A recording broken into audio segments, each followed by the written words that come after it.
Hello and welcome to the first Oxford Sandy and Black Group podcast of 2021. Happy New Year to all our supporters.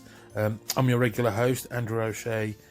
This edition of the podcast, slightly different. It's a recording of a session that was held on the 15th of January for the group with a lady called Nicola Gumery, who manages the EAML2 and Pig Hub process, which we use in England and Wales for the movement of pigs, etc. It was a well-attended session, lots of good questions and great information. So we're sharing the audio through this podcast as we feel our listeners would benefit from that. Before I start the replay, just to let you know, there's a few other events in the pipeline.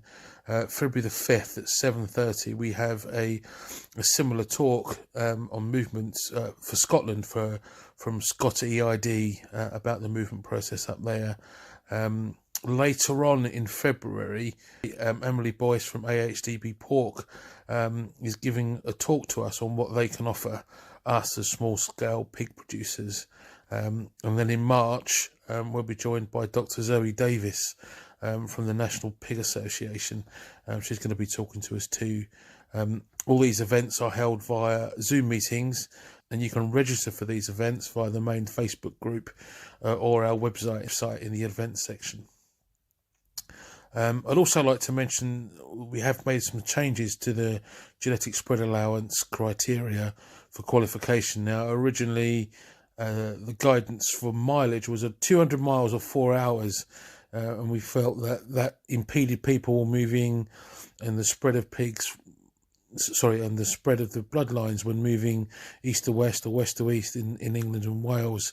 So we have reduced the criteria for qualifying for that to 150 miles or 3 hours in one direction. Hopefully this will help us like that. Okay, without further ado, here's the replay. So what we're going to do is we're going to have a lovely presentation by Nicola Gumery, or Nikki. Hello, Harry Thomas. Thank you.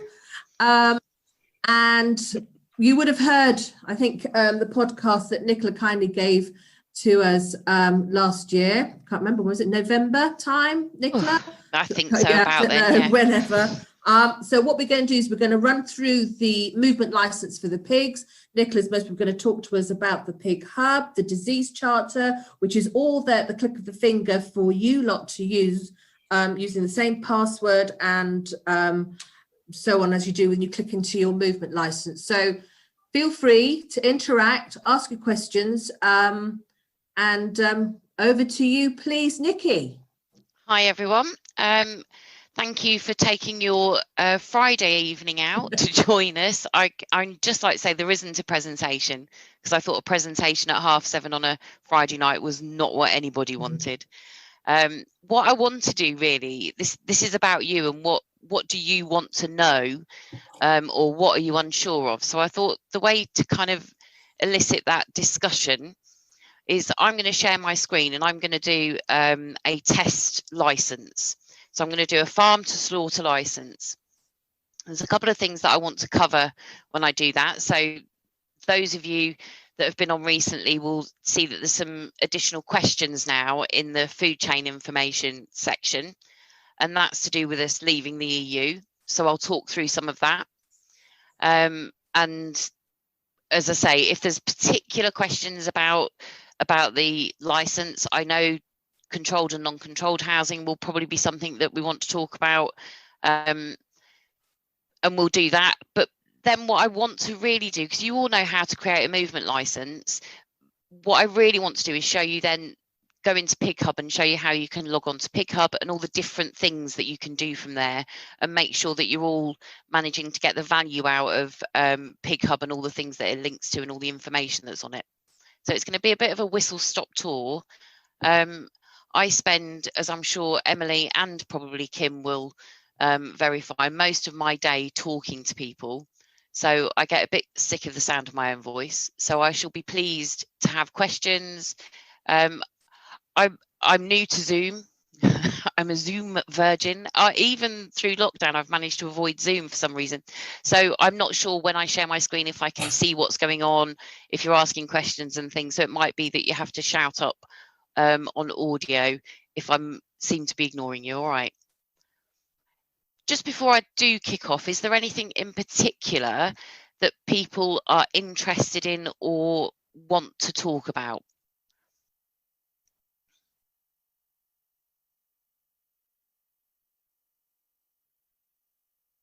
Excellent. I love an interactive audience. Right, folks, I'm going to jump straight into it, and I'm going to share my screen.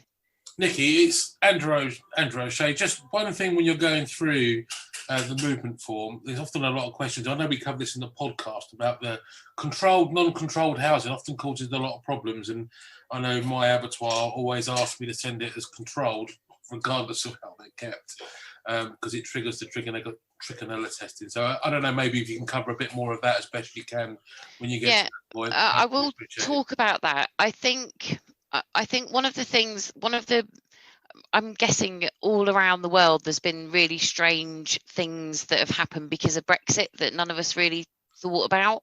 And I think, and this is just kind of things that are being talked about, is that we're going to have to become much stricter around proving that trichinella and controlled and non-controlled housing. So I know there's lots of talk of that in government at the moment about how we define it, because at the moment, as you'll have heard on my, if ever you've spoken to me before or listened to the podcast, it's such a contentious issue because when you read what's currently there, it can be interpreted in so many different ways. And what I always say to you all is it's the legal document. You sign it at the end of the day. So you have to be happy with what you put. I'm not there. I don't see how you keep your pigs. I'm not an expert in the field. My skills come through customer service and process management. So, what I'm good at is understanding what the system wants from you. And trying to help you interpret what that means if it's not overly clear. So yeah, it is. We'll talk about it again, and I'm sure maybe you'll come up with some questions as I get towards the end of the license that are very specific. And we can talk about where you can go and find more information about it as well. And what I'll probably do, simply because it's Friday night, is send Kim an email with a few links to various different places with different information. All right. Fab. Okay, let's get going.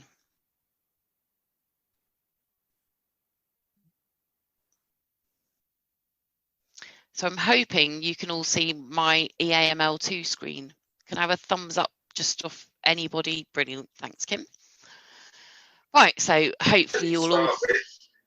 We might get a few of us overseas. So I think the affiliation is to the public liability. Fab. Just checking that you're all listening then, paying attention to... That was a bit of a curveball. So anyway, you're all used to seeing this system.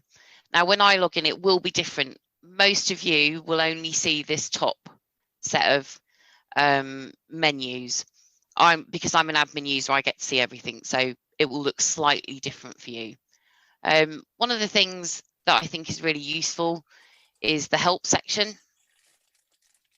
And my team have put a lot of effort into putting some really useful guides on here. And when we talk about the changes that have been made from following our exit from the EU, I'll bring you back to some of this this help section where you can click on the various guides. So I'm guessing what most of you do is find yourselves here creating your movement license. Again, mine will look slightly different. Most of you will perhaps have one or two holdings that you're responsible for and that you do the movements for. Again, because I'm a test, I have lots of things, so it looks slightly different. So if I choose where my pigs are going to come from. Nikki, yeah. Are you able to zoom in at all? Oh yeah, of course. Just on the... Thanks. How's that? Is that better? if you look at the top where it says view options, there's a little drop down box for everybody and it says zoom ratio. You can actually make it bigger yourself as well. I only found this out the other day. Oh, is this a Zoom thing? Yeah, so at Ooh. the top, mine says you are viewing Nikki Gumery's screen and then view options. And there's a little drop down box there. And if you go to zoom ratio, you can make it bigger. There you go. Oh, yeah. Fabulous. I like that. Yeah, I'm going to so big it vanished. Thank you. Well, I know what it's like. I do it all the time, sharing screens, and I then stop sharing and I come back to a spreadsheet later on and it's zoomed in 300 times. So anyway, so you probably start, let's turn that down just a little bit here. So I've got my farm where my pigs are leaving from. I'm going to go to slaughter and I'm going to pick my abattoir. So you can see my abattoir here, and then I'm going to select new movement. Now I'm going to come back to some of this information because some of you may know that you can go into Pig Hub and you can pre-populate all of this. Some of you may not. So I'm going to show you some of that. But also in here is part of the new EU questions. So there are 2 questions that have been added to the producer licenses, and these questions are to do with the export of meat and the export of animal byproducts. So there's kind of 2 reasons. The first question from my point of view for you guys is, does your abattoir export any of your meat? Do you get the whole carcass back, or does it keep part of it and therefore export some of it? And their conversations you should have with your abattoirs, and then you can then look at what you need to do. This has been set up, as you can imagine. I think the thing to remember with the AML2, it's one size fits all. So we had to develop a license back in 2012 that was fit for purpose for mass pig producers, as well as guys like yourselves, and then even you know, other species farmers that have the odd pig here and there for their freezer. So it had to accommodate everyone. So on this particular part, this is a quarterly veterinary statement that pigs whose meat is going for export will need to have their vet come and visit them once a quarter to look at biosecurity, husbandry, etc. Now, these help sections are really useful, and they'll give you the definitions. But as I say, the important thing is any of your pig going for export, because that's what will be important to the abattoir. Okay. But as you can see, all of mine are pre-populated. So I've got all my little ticks. I've not done anything. And that's because that's pulled that data through from Pig Hub, where I've populated that data. So we'll have a look at that in a little while. So select the herd mark. Now again, I hope many of you haven't got a big long list like that. I'm hoping you've got 1, maybe 2. But obviously, because I'm test, I get loads of stuff. So you should have your herd mark there. The thing with EAML2 as well is this ticking of the little boxes. I make no apologies for the fact that we're still in 2021. That's just shocked me. In 2021, we're still running a system that was written and developed in 2011, and it is still working. It's not the best, I'll admit that, but actually, considering its age, it's not doing too badly. So let's say I'm going to send 10 pigs to slaughter. So you can put in here, so if some of you number some of your pigs, this is where you can put your own individual marks. If you have ear tags with your herd mark and then individual numbers, this is where you can put this information in. And then we get to the contentious, controlled, non-controlled. So when you're selecting the consignment of pigs, it's this selection that triggers Trichinella yes or Trichinella no on your movement license. So it's here that there isn't a question that says, do you want a Trichinella test? The Trichinella test is dependent on the consignment of pigs. So pigs that are controlled won't have to have a Trichinella test. The abattoirs have to do a set amount, generally over the population of the pigs that they slaughter, but this is directly relating to your batch of pigs.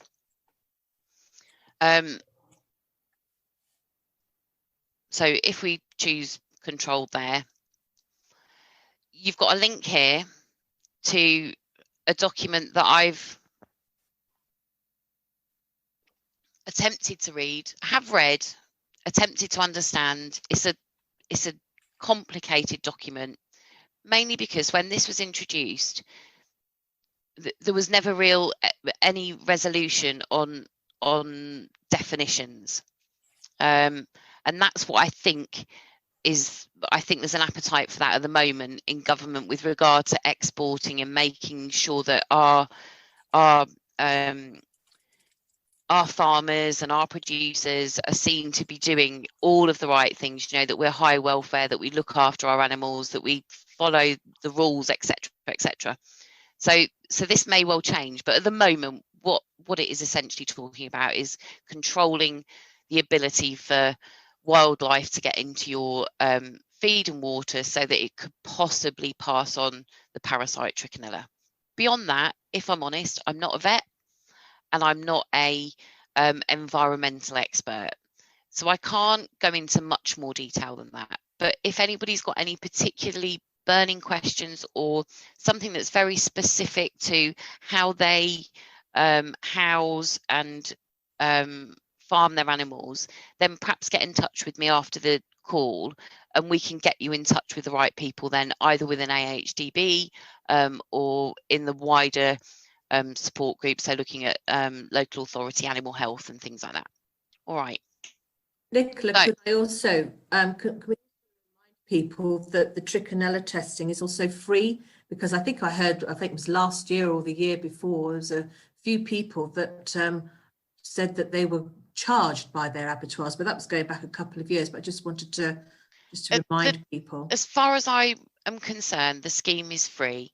The problem is, I think this is probably more evident for smaller abattoirs, is that they have to hold the meat. So they have to hold the carcass. And I'm guessing for the abattoir, if it's very small, that actually could incur other costs for the abattoir. But in theory, the abattoir don't have to pay for the Trichinella test. As far as I'm aware, a courier comes and picks it up, etc., etc. I think it's very well run. I think there's a lot of history attached to it. I think there's a lot of there was a lot of misinformation at the beginning, and I think industry it's just kind of found its own level, and I think, if I'm honest with you, I think that will change eventually. I think we'll have to be able to prove more that we do control our housing and that we are doing the best to keep wildlife and that kind of stuff. I just think with swine flu and that kind of stuff, it becomes more and more important, kind of biosecurity and that side of your businesses, you know. So I think it will change, but at the moment, as any of you have ever spoken to any of my team, they'll have given you that bit of blurb and said, at the end of the day, it's your document. You have to decide what's the right thing for you to put, and sign that document yourselves, you know. So, as I say, if there's anything really specific or you want some more specific advice, firstly, I would perhaps talk to your vet, because your vet will be aware of Trichinella and that kind of stuff. And if not, come back to me, and as I say, I'll try and get help and assistance from the right people. Okay, right. Are the animals born and reared in the UK? I would imagine most of the ones that we're talking about here for you guys are, again, ticking our little boxes. So this is another new question. So this question is asking, has this consignment of pigs been kept since birth in premises where measures have been in place to contain these animals within specific controlled buildings or enclosures? So this is another question that's talking about controlled housing and controlled enclosures. The difference is this isn't going to trigger trichinella. This is a question that needs to be answered in order for meat to be exported. So if we export meat into the EU, we need to prove, and this is linked back to this veterinary certificate. So the vet certificate links to this question. The vet will come and say, yes, you are complying with all the measures, and I can sign you off as being controlled buildings and enclosures. And this meat will then be accepted into the EU. Can I ask a question on that? I'm presuming there'll be a cost for the vet for that, or is it more going to be like the TB scheme for cows where that's a free service? I have no idea. I'm assuming there will be a cost, but I really don't know. As far as quarterly, it's quite expensive.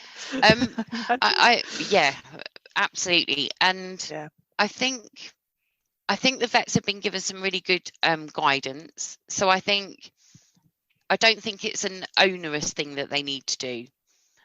Some of the larger vet companies were saying, well, some of the farms that they visit regularly, there's not really much of a need for that initial visit, and then it's just in their normal vet visits that becomes part of it. They check that part of it. But I don't know. I'm not a vet, and I'm guessing it will vary between practices. So, Nicola, sorry. That's okay. So for us, we buy weaners in spring, and then we send them off as soon as they're ready, sort of October time. Yeah. But we don't have a vet coming every quarter. Obviously, we look after our animals, and if anything needs a vet, then obviously we get the vet involved. But we've been fortunate, touch wood, that we've been doing this now for 3 years, and we've never had the need for the vets to come and see to the pigs. So do we put no in that box, and therefore what does that mean? Well, so what this means is, and this is back to my original part where we were first talked about the vet certificates or the vet statements. What you need to do is speak to your abattoir about whether any of your meat is exported, because that's what this is linked to. If your whole carcass comes back to you and the abattoir don't export any of the offal or whatever it might be, and again, I don't know what I'm sure there's different practices in different abattoirs, but that's the key to this question for you guys. If your meat is not going for export, then it really doesn't matter what you say here, because it's only relevant for the relevant export certificate that the processors will use with the processed meat. Okay, so as long as we know that the abattoir aren't sending anything for export, it doesn't really matter whether we put yes or no in either of those boxes. Correct. Perfect. Thank you. And I think that's why I'm saying it's so important, I think, for you to go and talk to your abattoirs, because the bigger processing plants, the bigger abattoirs have already dealt with all of this, as you can well imagine, because they export a lot of meat. So they've been ahead of the curve in that sense. And they're bigger production sites, so they're more likely to be controlled, etc., etc. And that's why I say to you, look at your own situation and then apply these rules to your situation. Or once you've spoken to your abattoir and you're think, okay, I'm not sure, give us a call back and let's talk through your individual circumstances. Yeah. Fab. I was going to say, I thought I'd answered that question. So this is talking about your veterinary certificate, although these two things are linked, is talking about your premises. So if, for example, you were going to be exporting meat. So you have your vet come out, you've got your quarterly statement, and what you'll start to build up then is this history. So if you were selling weaners onto somebody who wanted to export the meat and you'd got your vet certificate, then you can start to prove this kind of that they've been in controlled conditions, buildings or enclosures since birth. So you can start to build that up. That's why it's here. I'm going to put yes. So then you've got the abattoir where that should already be pre-populated. And then we look at treatments. So we're looking at any veterinary treatments or medical products given in the last 28 days. Again, if you do click on, if you have had some medicines, etc., you can click on this little lookup, and that brings this table up where you can search for, you can either search via medicine name or you can search for withdrawal period. And then you pre-populate all of this and that will come through onto your license. Any abnormal conditions, so this is if you've got a rupture or a tail bite or all sorts of things, but this is where you would note that, and that's so that the abattoir can look out for it when they're offloading. Do you have a salmonella control plan? Do any of you? It's strange really because I can only actually see 3 of you. You 3 clearly don't, so you know. Again, this is a risk assessment tool. It's not compulsory though. Have a look at it if you get some time. Have a click on the link and have a look at what it is. But you're all thinking about biosecurity, etc. So you know. Are you under any restrictions?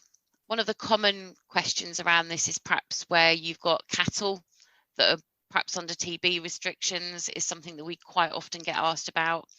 Providing if you're under TB restrictions and or any other animals on your farm are, it will be on your paperwork from Animal Plant and Health. They will explicitly state that your pigs can't move or your sheep can't move or whatever it might be. So unless the bird flu. Sorry, say that again. Does this include the bird flu restrictions at present, or is it just specific to the pigs that you move the pigs? Yeah, it's just specifically to the pigs. So what I haven't, unfortunately, I couldn't set it up in time, but when you first start to do your movement, if you're in an avian flu restriction zone, you'll start to get your maps come up on that front page, and it won't stop you from doing a movement because Animal Health haven't restricted movements unless it's on a specific farm with actual avian flu. But what it does, it gives you that you can then see what's going on in your own local area, and you can make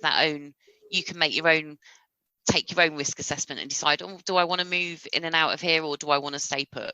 Yeah. And that comes up there. But no, this is not about avian flu. This is about kind of your livestock on your farm. Yeah. Yeah, thank you. And have the animals been exposed to any substances likely to cause residues in their meat? The best way somebody described that to me when I first started working for EAML2, and I must stress, I'm not a farmer. The closest I get to livestock are 2 stupid cats, and they are really daft. So you know, they don't need a lot of looking after. I don't really understand what that means. And somebody said, well, you know, if they can get out and there's like a battery in the field and they can lick it, then that wouldn't be very good, would it? So I'm guessing, you know, it's like chemicals that you have maybe to clean out your sheds, that kind of stuff. Yeah. And then haulier details. So unless you're using an assured haulier, if you are, again, the same with medicines, you can click here and you can start to type and it will come up with a variety of assured hauliers. If it is yourself, if you click self-hauling, it will pre-populate with all of your details into these boxes. The only additional details we need are the vehicle reg. If you don't know that when you're doing the license, you don't have to fill it in here as long as you give it us when you confirm your movement. So let's set that up for tomorrow. So again, I don't have to fill in all of these boxes. I really only have to fill in the date, and it's better to do that by pulling the calendar up and doing it that way. You can fill these bits in if you want to. Most people fill them in by hand once they've loaded and they know what the time is and how long it took them to get them in and all of that kind of stuff. And then down to submit.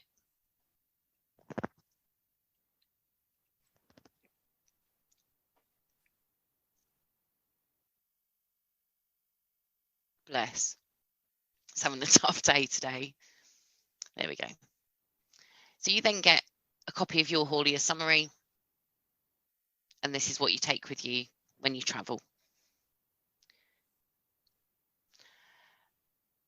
It hasn't changed very much, and it, to be fair, it would take a real expert to know where it's changed. But you've here got your quarterly vet statement comes up here, and then you've got these pigs have been separated from cloven-hooved wild animals since birth.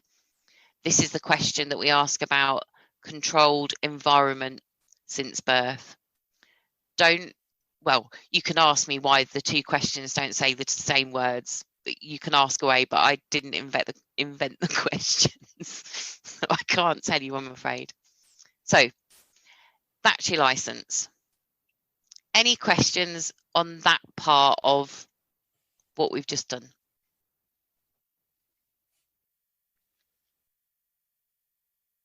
Oh, Steph, was that a bottle of beer that you're drinking there?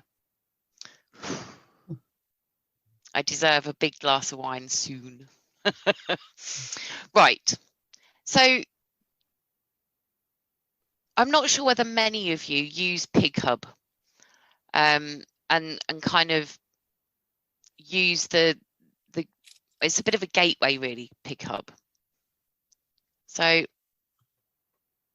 in EAML2, from set up a move here in your menu, you can flick through to PigHub, and it's the same username and password, so it'll pre-populate.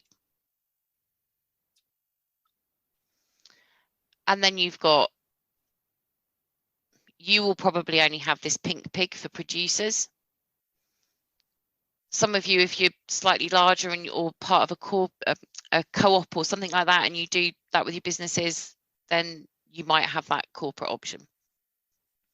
But if we click on producers, now from here, you can see that this was originally meant as the gateway into everything, because here you can link back to EAML2 and set up a move, confirm a move, cancel a move, etc. But what's interesting here is you can start to look at your holdings and the information that pulls automatically through onto your license, and you can pre-populate it all in here. So I'm going to pick one that I can edit. Piglets Are Us. It's my latest acquisition, which I thought was really interesting, and everyone's like, there's about 20 of them on EAML2. I was like, never mind. So you've got all the stuff here that pre-populates from our main database. So holding number, herb mark. If you've put things like your phone number and things like that, that will all come through from here. What you can then do, you can add contacts. So if you husband and wife, brother and sister, whatever, that share the business and you both want logins, you can add details here so that they've got permissions to come in and set up licenses, that kind of stuff. You can add additional herd marks. I don't advocate this overly, but if you have a breeding boar that comes over and then you want to send him back to his own on his own herd mark, then you could do it this way. I would do it differently on the license. I would, part of the farm to farm license, there is a section that asks if the and I'm going to get my words wrong, but the owner of the pig is on a different holding number. So you can add that detail in there. My pet hate, my team's pet hate is when we log in and we look at an account and there's 500 herd marks on there, because it's just not necessary. And I think it causes confusion for everybody. However, you can do it here if you want to. You've then got a variety of questions. So OS map reference. Are you a batch finishing system? So again, this is much more geared at the larger producers. So it's an all-in, all-out batch. You can put in here what type of production system you've got. You haven't got a huge amount of choice, but there's stuff there. Here is this veterinary statement. So you can add this. If you tick yes for your quarterly veterinary statement in Pig Hub, every license you do will pull it through automatically. So you've got lots of bits and pieces that you can update in here. I'll update it. I don't think I changed anything. What you can then do, I forget where I am. What you can then do, another thing that you can add in is your vet practices. So again, if you add your vet practice in here, it will pull through automatically onto your pig license. If you do the electronic medicine book, it will give your vet practice access, only view only, to look at your medicine book for your quarterly reports. Again, a lot of this is aimed at Red Tractor and Farm Assured and that kind of stuff. However, I think certainly from my discussions with people like yourselves, I think it becomes more and more important for you guys to be able to show all the effort and all of the things that you guys do at your level that make your pigs great and happy and really good. So I think this stuff will become more important to you. So here I've got vet practices. So again, yours will look different. I've got several corporate accounts that I'm attached to, but you'll find your farm here and you can go in here and change. And then what it asks you is, do you want to do EAML2? Do you want to do Farm Assured? Or do you want to do the Pig Health Scheme? That's currently on hold at the moment because of COVID, but you could choose. So you can choose where your vet goes and which, you might have a different vet. I doubt if you guys would do, most people don't, but then you can choose. So we've got here a list of every vet known to man. I've said that now, there's bound to be a vet that you guys know that isn't on here. You'll be on the phone Monday morning, Nikki, I found that vet. So you can choose here the vet practice from the drop down list. If it's not there, give us a shout and we'll have a look into it for you. So this, for me, are the things that I think people don't realise they can do that makes their licence shorter and quicker and easier to do. So it's definitely worth coming in and having a look at Pig Hub and looking at, you. As I say, you won't have all the options that I've got, but you'll have a fair amount of options and it's just worth playing around in there. If there's any questions that you've got, email the team. So there is help section. So there's different little guides and then there's a contact form that then goes into my team, which you can fill in. The other thing that you can do from Pig Hub is go to all these different places and find out all this different information. So you've got a link through to the pork section of AHDB. You've got AHDB News. Do many of you use, and again, I can't really see you. I don't know whether there's a way, Kim, that we can get a poll to sit or show of hands or something. I don't know whether you can do that on Zoom, whether any of you use the medicine book. Oh, 1 second. I think I can probably do something with that. He says. Thank you, Andrew. Trying to be.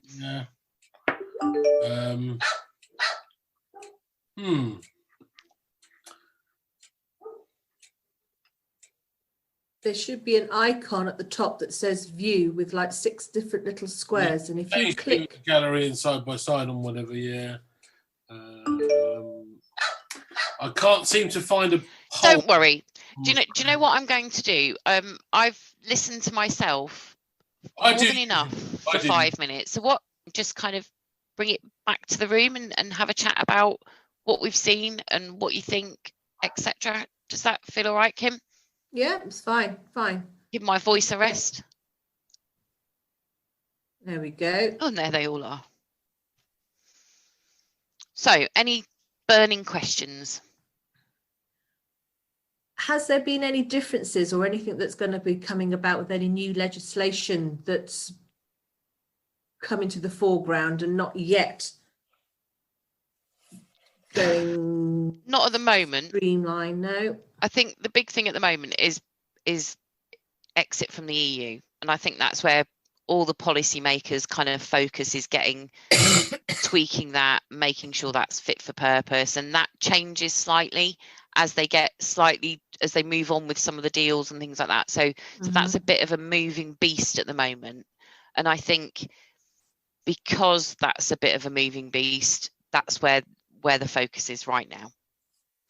What about exporting over to France, Netherlands, over to Europe? What's happening there? Live animals or live animals? You see, I'm not sure at the moment. There's a lot of talk of that at the moment, and to be honest with you, Kim, it's not something that my team or my kind of area of expertise, because EAML2 kind of stops at the port and doesn't start until the port coming in. I did hear that there was something that they were talking about. They were going to do some sort of restrictions on live exports for production of meat. However, if it was live production for the export of breeding, there was that was allowed to go ahead. But so the export of meat are all those things that we've just talked through on the license, those new questions. So it's about a veterinary statement, it's about controlled housing from birth and being separated from wild, cloven, hooved. I think it's ungulates, but however, so that's that's the meat side of it, and that's why I'm saying it's really important. Go and have a chat with your abattoirs, and then that will give you a better picture of perhaps what you need to do or don't need to do. Okay, thank you. Is anybody on the Red Tractor scheme in the group here? No, I don't think there is, but there are some that I know that are, Emily. Only because I know when you were just saying about legislation, they've got a consultation at the moment on their sort of they're asking for opinions on their new standards that will be coming out in November. So that's worth having a look at and feeding back if people are members and having the say. If anybody's wondering, Emily is from AHDB Pork, and she will be doing a talk for us sometime next month. So that's who Emily is, everybody. Hi.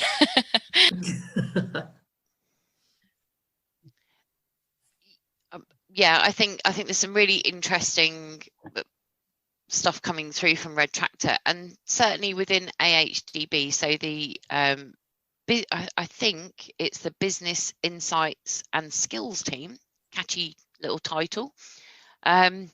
They are currently looking at working across the whole of agriculture and setting up kind of like this professional development kind of schemes, etc. So Pig Pro is something that's currently available to you guys. Again, does anybody use Pig Pro? No. Pig Pro is a kind of a professional development scheme where you can keep your training.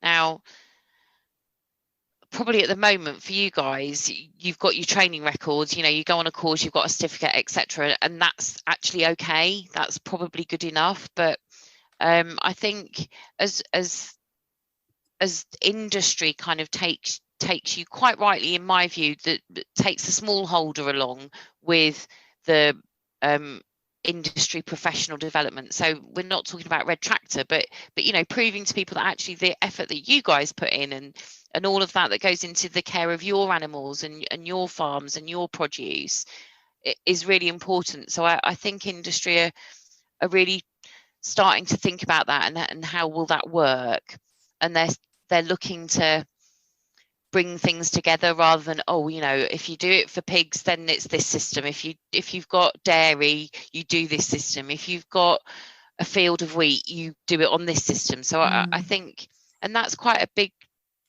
step change. I think it's always been very separate, so I think the closer we can bring these things together, and of course one size doesn't fit all, but to be able to, if you do different things, to be able to log into one thing, click to that, find that, do that, then I think that's beneficial to you because it helps you save time, but also everything's in one place and we can see what great work you're doing and the effort that goes into it and the effort that goes into developing yourselves to be able to do what you do. You know, it is important, in my view anyway. It's important to me as somebody that goes out and buys a pack of sausages and a couple of steaks, you know. I think you forgot to mention also, Nicola, that we can do the movement license on our mobile phones or on our phones and confirm it. So I wouldn't recommend you do the license on your mobile. Not your license, the confirmation of the movement. You can do it, but my eyes are bad enough. I'd need a smartphone the size of my computer. Yes, so you can register to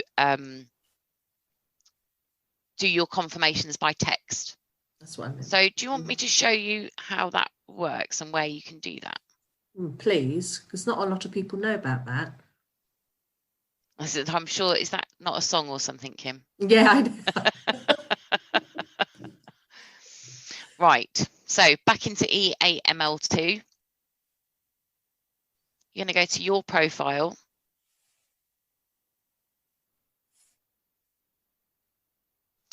And then you're going to go to SMS registration. That is my favourite mobile phone icon ever, by the way.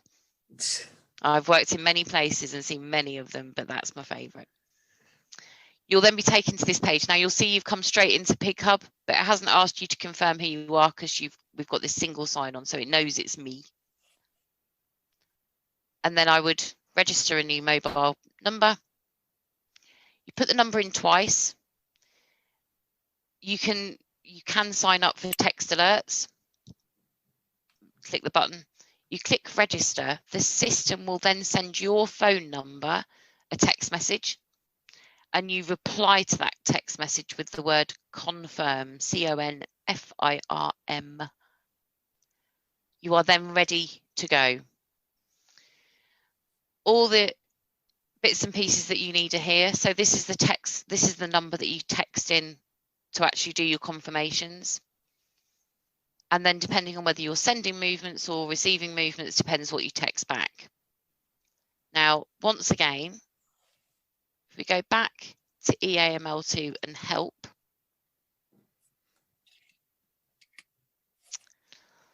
somebody will see it before me, but there is a confirming by text. There we go. So there's a little user guide there that's got everything you need to know on it. But that's quite useful because I know what it's like for you guys, you know, so much easier to do it while you're there and then, right, okay, I've just got home, I'll do that, I'll send that off. Important thing is you just need to remember to register. But any problems with that, give the team a ring and they'll help you get that sorted. Is there anything else while I'm sharing that people particularly want to see or want to know? Or what about the e-medicine book, Nicola? So again, it's all linked. Even if you've never done it before, so this is, I'm back in Pig Hub, I'm back on my producer's homepage. If I click on e-medicine, it'll go through, it's now picking up its authentication. You'll have to, if you guys have never logged in, you'll get a statement that you agree to. you will only have one holding or maybe two holdings here for you to choose from. But it pre-populates, so it brings all of your holding details through from Pig Hub. And then I need one I can edit. And then you've got a variety of different things. So obviously you need to start entering data before you can start seeing benchmarking and that kind of stuff. I wonder if I've got these test accounts sometimes throw up anomalies because we all use them. So somebody have been in to demonstrate one thing and then it's like, oh, my data's gone. But you can get all of your holding reports. But as I say, more importantly, what you need to do is get some data entered first, because you need to be, so you'll show your holding size, the type of holding that you are, the amount of animals that you've got, and then that will allow the system to benchmark you with people of similar size, production system, etc. Right. Now again, it's relatively simple, but I don't think it's something that you'll want to do tonight from here, but it's something that you can go back and you can have a look and you can go and have a play with it, and you can maybe put some stuff in and see what you find useful, etc. And then give one of my team a shout or me, and we can either go back in and we can just delete stuff for you, or we can talk you through it and perhaps have a more one-to-one session that's more appropriate for the sorts of things that you want to do with the system. But there are a variety of ways that you can enter the data. So you don't have to do a full medicine book. You can do a simple antibiotic data entry. What that does, that logs the amount of medicine used on your whole herd for a quarter. So you don't split it out. It's just a quarterly report. The individual medicine book is where you record it as you would do in a medicine book, but electronically. And then finally, you've got a Excel spreadsheet, a template that you can use, and you can upload that. So there's a variety of ways that you can do it.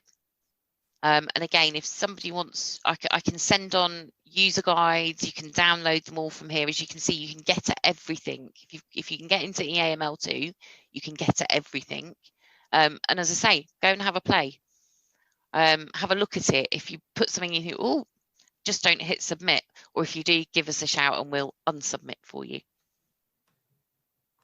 Is there anything else that anybody wants to see? And what about the disease charter? So disease charter isn't my area of expertise. Okay. However, I know it's worth, so it's really useful, and the more people that are signed up to it, the more useful it becomes. It's not, it doesn't expose anybody. It's there really to protect and to inform. And if you want to sign up to it, again, this little page hopefully will become one of your favorites, which you go to all these different whizzy places. But you can click in here, you'll read what it's all about, and then you click sign up. There's another page. I'm not going to do it because I end up being signed up a million times. But it's as simple as that. All the information you need is there, and you can, all the contact details, if you want to talk through that with someone particularly, will all be on that page as well.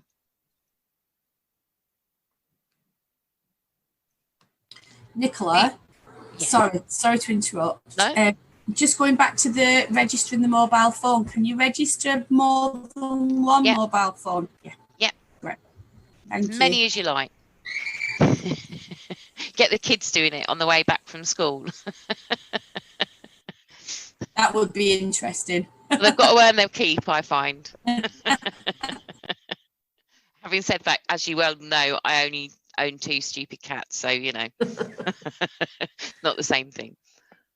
I have got a question for you, Nicola. It Mhm. says, is there a limit to the amount of pigs you can move as a private individual in a suitable vehicle? And are there any age restrictions? Age restrictions, I don't know. There are hard and fast rules around sizes of trailers, amount of pigs, sizes of pigs, the amount of space, etc. I know many things off the top of my head. That isn't one of them, I'm afraid. However, there are lots of links. If you literally Google transporting livestock, you will get through to all the .gov pages. There's some really, I don't always say this, but the .gov pages on that kind of stuff are actually quite good. So I would look there. We touched on it quite heavily, I think, when we did our podcast as well, Kim. I had all the regulations in front of me, so I was able to read them out and go through them. So perhaps even go back and have a listen to the podcast. But again, anything really specific, I would have a look at the regulations, see whether you can work it out, because I don't think it's overly complicated. And if not, drop us an email and we'll see if we can get someone from Animal Health to give you a call back and advise. Where we talk about our medications and putting down what medications we use, is there a legal requirement of where we should store this information, or for how long, or is it's fine to just use an Excel spreadsheet and put the dates and again, I'm not sure what the legalities are around you retaining that information, but certainly currently the electronic medicine book is only compulsory for those that are Red Tractor assured, so it's part of the Red Tractor compliance sets. Again, at the moment they're not particularly quite right, you know, they're not looking to trip anyone up who's had to use some medicine for health and welfare reasons. You know, it is about just making sure that it's visible and it's being recorded. But at the moment, as far as I'm aware, this is for Red Tractor purposes, and that's why you have to do it with them. But if you're not Red Tractor assured, I'm not 100% sure on the legalities around keeping your medicine books and how long you keep them for. I would suggest you speak to your vets about that. Okay, thank you. I missed the first the first few minutes of the session, but can I just go back to the movement license? If you're not moving to an abattoir and you move into another farm, I've had a bit of an issue trying to find the people that I'm sending the pig to. Okay. So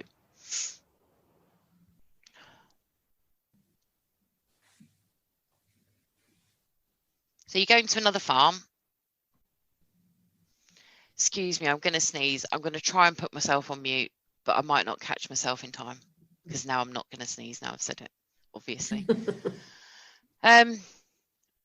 I tend to use these last three to search because they're more obvious, because I might write my address Slater Road with a capital S. You might write it with a lowercase s and a capital L, and it will not pick that up. It's too old to be that clever at the moment. So I've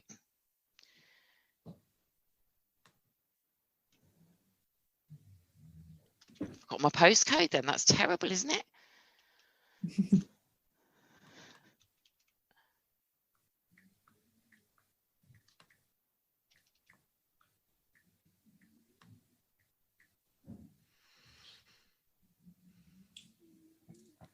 So it's done a search and it can't find anything. Okay. Yeah. I would always put the holding number in as well. What if the other person hasn't yet got a herd mark number? Doesn't matter. As long as the pigs are going to them and this is their first set of pigs, it doesn't matter that they haven't got one. Okay. They must have a holding number, but the herd mark, providing it's their first lot of pigs, they then have 28 days from the day the pigs go onto their holding to register with Animal Health and get a herd mark issued. Okay. So if you haven't got that, we've looked for it, you've double checked, you've got your digits right, etc. you can do one of two things. You can give my team a call and say, I can't find this person. We'll do a check on our admin system. So we'll probably ask you slightly different things, and we will be able to search via a wild card in a admin system. So we can then say, oh no, they haven't registered yet. Let us do that for you. If they say to you, oh no, I don't think we have registered, then you are click on register a new unit and then follow. Gosh, I'm getting old. It keeps jumping like that because obviously I'm zoomed in to show you what you're doing. I put in holding number. Do you see, because it's a destination that you're creating, there is a asterisk next to the holding number because you must have one, but not next to the herd mark. So providing you put a holding number in there and a company name and you click register, it will then, I'm not going to register myself, it will then show up as a normal holding that you'd picked from a drop down. So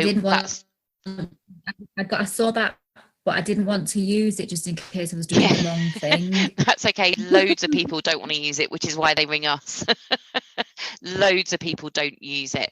What I would say, use it, but when you hand the paperwork over and you're speaking to the people that you have registered that holding for, just say to them, I couldn't find you, so I have registered your holding on EAML2. When you call the team to confirm your movement, just double check that you haven't got a duplicate account, and we can then do that for them. Right, okay. But don't be afraid to use the register it button. But equally, don't be afraid to call the team and go, no, I don't want to use that. I'm going to ring you. And that's fine. Right, thank you. No worries.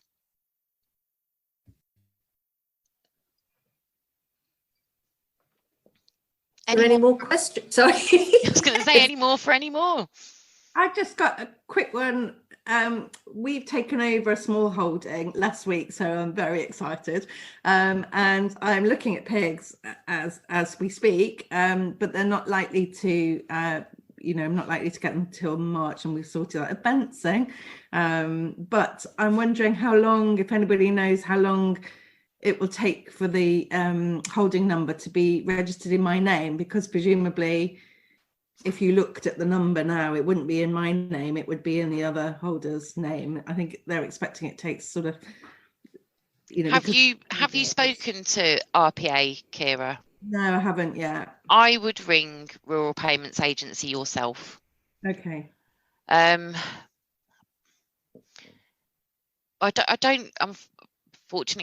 I don't know. I don't have a lot to do with rural payments side of things. I deal far more with animal health. I have far more contacts within that area. Is this your CPH number? Yeah. County parish holding number. Yeah. So you can have one put in place in less than 7 days? Even if it's a transfer of ownership? Wouldn't they just put a new one in place for you rather than you taking the previous owners on? And that's why, Kira, I think you should ring RPA. I wouldn't rely on somebody that you bought the holding from to do that. You see, our previous owners had a CPH number, and we've just recently bought our small holding about 3 months ago. And you've got a new CPH. We managed to get one in 3 days. Yeah. So you can fast track it. Okay, it's just on the site. It sort of says, you can register to change ownership. But I was thinking, I wonder if, I would ring them, explain your situation, and see if they will issue you yourself your own new CPH number. Yeah, because your CPH is linked to your SBI, which is your small business identifier, which you're required to get by registering with the RPA first. So even if they transfer it, you can't own it until you're registered with the RPA. So you need to give them a call first off. Okay, thank you. And they're pretty good. If you've got animals inbound imminently, just explain to them that it's urgent. And I think they've never had pigs on this site, so I'm just a bit. What it is, it's not specific to pigs; it's livestock. So You know, Yeah. cows, sheep, goats, pigs, and anything that requires a movement license. Okay, thank you. I guess the biggest change that will be coming, but I'm guessing it will be probably 12 to 18 months down the road from here, is the livestock information service, where they're looking at bringing all species together, for it to be that a little bit like I've just shown you with Pig Hub. You log on and you can get to everything, something like that. That will, because at the moment you ring me and say, "Oh, I've got some sheep," and I go, "No, I don't know nothing about sheep, mate." Yeah. Yeah. And if you're a mixed smallholder and you have every different system under the sun, I and can sheep imagine. is rubbish, cows are pretty good, pigs is great. Yeah, I let's can hope there's imagine. some, Yeah. let's hope there's some biggest standardization. frustrations is that, you know, it, as far as I'm concerned, EAML was first, and then you have BCMS for the cattle, which is a completely different system. Then you have the ludicrous system that is ARAMS, which is absolutely atrocious. Good name though. Separate, you know. So yeah, it'd be good. Like, I think Scotland's Scott EID is all animals under one tracking system, isn't it? I believe, but yeah, it'd be good to see. Yeah, and that's, I guess, where I was kind of going at the beginning, that I think our exit from the EU has perhaps started future conversations about how we do all this joined up, and more add more value for people that are using all these systems, you know, rather than logging on to do my sheep, then logging into something else, do something else, then logging in. I mean, you know, we're looking at e-grain passports and all sorts of things. You know, it's not just livestock. To bring all that together to make farmers' lives and producers' lives more simple, surely is the right thing to do. I dream of it. One day the utopia will arrive. So do we. Yeah, I appreciate that. A bit like the end of lockdown, really, I guess. You know, we're all praying for that. Gosh, indeed. I can't. Part of me can't remember what it was like not to go to work and leave my house and do things, and the other part of me can't wait for it all to. I can't imagine. I'll be shocked, I think, when I go back out into the real world. I'll have to wash my hair and put bottoms on. Well, I've worked for 12 years for the same company, so this not really made any change to me, really. You know. So. No, my husband works from home as a general rule, and we've invaded his office. His office space, yeah. Right, guys. Is there anything else that I haven't answered or that you want to talk through? No, I think we're all done. What I think I'm going to do, Kim, if you guys want to stay on and talk about your pigs and all those things, which I would love to do, was it not a Friday night at the end of what has been a long week? If you don't mind, I'm going to dip out. If there's bits and pieces, so if you want that, the documents around how to confirm a via text and how to register, if there's any other bits of user guides and stuff like that, if perhaps drop an email to Kim or Andrew, and they can drop me a one email, and I can then send that out to people. Is that all right? I can even give it to you to put on your websites or whatever. I don't know. Yeah, email it over. That'd be brilliant. Yeah, thank you, Nicola. Thank you very much for your time, Nicola. It's much appreciated. No problem. Lovely to see, hear, meet you all. If you need anything, Kim, perhaps if you could give out the 0844 number at the end of the call, give my team a ring. I'm on holiday Monday, Tuesday, Wednesday, so you won't get me, but but they'll all be there. I'm on holiday. I'm having Christmas again because I hated Christmas so much. I've decided to do it again in January, just for me and nobody else.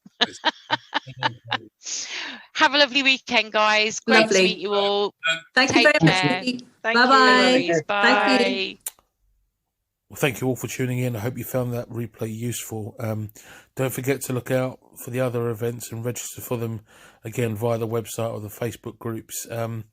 Before I go, we will be releasing a quarterly newsletter at the end of March, encouraging our supporters to sign up. Have a wander over to oxfordsandyandblackpiggroup.org and click on the subscribe button. You just need to give us your name and email address, nothing more.